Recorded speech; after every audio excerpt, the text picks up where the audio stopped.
With us now is Evan Hirsch.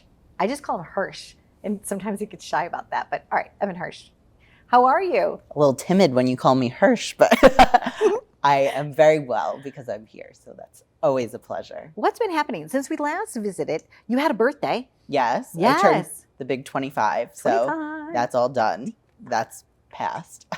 I know. Don't remind me. I had someone in the fabric store while I was buying fabric. They said, "Oh, so almost 30." I was like, no. How does a 5-year span, especially when you're still under 30, it goes by 5s and 10s. It doesn't like all of a sudden leap. I said, I guess we're rounding up, like, up. So, well, you have accomplished a lot, Evan, and in a heartfelt conversation that we had, I said to you that like the best is yet to come, and that you should feel so proud of yourself for everything that you've accomplished so far by the age of 25. It's just extraordinary, and I'm happy for you. And you had lots of friends celebrate you at Ohika Castle, and lots of good things are coming your way. I called it my gilded age. I had a gilded weekend. So nice. Everything was gilded themed, like the Met Gala. Well, so there you go. Had to keep it on theme. Yes, we love the Met Gala. And what are we presenting here today? What's been happening? Well, a few things that I was able to go to recently. There was a lot of amazing things around the city that I got to attend. So Sophie Elgort at ADEAM is an amazing photographer artist. I mean, we all know the family is like super talented.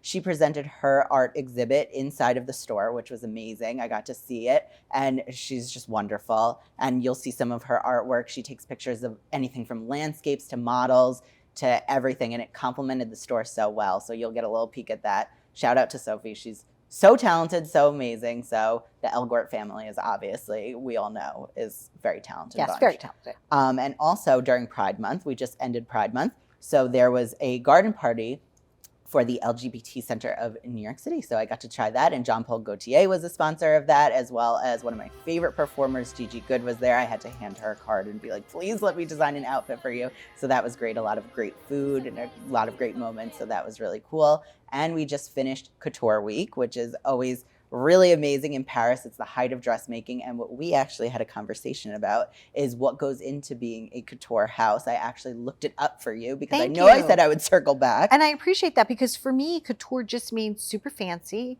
somewhat elegant, expensive, possibly, but I didn't understand what it meant. So enlighten me as well as all of us. Well, that's all really true. But what I had no idea about until I went to fashion school is that you need to meet certain requirements to be known as a couture house. You have to have made to order garments. You have to have an atelier in Paris or Paris adjacent. They're just letting now people in Milan and, surrounding areas like Ali Saab, participate in the couture houses. You have to have an atelier of 15 full-time staff and 20 full-time technical workers. So you have to have I'm sure they count. I'm sure they go to each. Exactly. Yeah, right. It's very much on target to be a couture house. Because, I could say what I do is couture because it is made to order, made to measure. But to be a true couture house, you have to meet a certain requirements. And there's a whole couture board. So that's also so you have to be approved by the board. Yeah, exactly. You have to build yourself up like a Jean Paul Gaultier or like a Balmain or something of that nature, I heard that's the same also in culinary. To be called a chef, you have to have a certain criteria, and it has to be. And it's interesting. That's one of the things that I love best about our show is that we're always learning. We're always hey, we're curious. We stay curious, right? Yes, definitely. Which is so important. Very cool. Thank you for following up on that. Of course, my pleasure. And I can never leave you without doing one of my I little reveals. want to see what you brought. This was inspired by Joshua Aponte, who did a RuPaul's Drag Race outfit. I hope it'll work, but he did 3-in-1 for Jada Essence Hall. So there's this one underneath. There's this one. Ooh. And it doesn't stop there. Okay. Because there's also this one. Oh my goodness gracious. I love that. So 3-in-1. 3-in-1 looks. Ta-da!